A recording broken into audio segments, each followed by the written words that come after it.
Mahatma Gandhi Memorial স্কুলের শিক্ষকের বিরুদ্ধে গুরুতর অভিযোগ ঘিরে উত্তপ্ত পরিস্থিতি। ছাত্রছাত্রীদের অভিযোগ, ইতিহাসের শিক্ষক উত্তম মজুমদারের বিরুদ্ধে রয়েছে কুনজর ও অশালীন প্রস্তাব দেওয়ার অভিযোগ।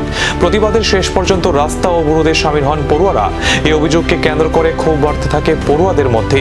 শেষ পর্যন্ত বাধ্য হয়ে রাস্তায় নেমে প্রতিবাদ শুরু করে ছাত্রছাত্রীরা।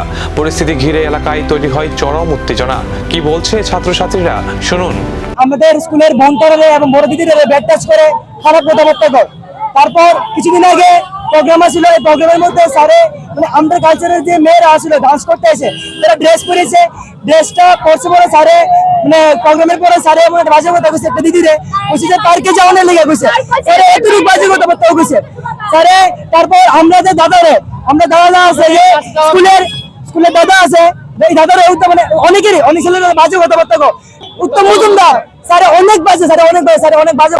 এমজিএম মেমোরিয়াল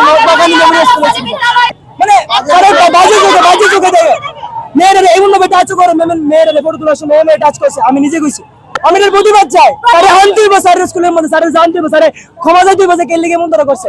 স্যারে এমন ধরা বড় ছোটরা বোনের লোক এবং বড় বড় দিদিরা লোক কে লিগে এমন ধরা করছে, এটা প্রতিবাদ চাই। এবং আমরা দাদা কে লিগে এমন গালি দিত, আরে গালি দিতে অনেক লিগে তারা স্কুলে টিচার করে ওর বাজে ওটা কোন লিগা। আমরা প্রতিবাদ চাই, এর লিগে আমরা রোদ অবরোধ করছি, অবরোধ চাই আমরা। স্যারে আনতে হইব, স্যারে। ছাত্রছাত্রীদের অভিযোগকে কেন্দ্র করে এখন প্রশ্ন উঠছে, শিক্ষা প্রতিষ্ঠানে পড়ুয়াদের নিরাপত্তা ও মর্যাদা নিশ্চিত করতে কর্তৃপক্ষ কি পদক্ষেপ নেবে।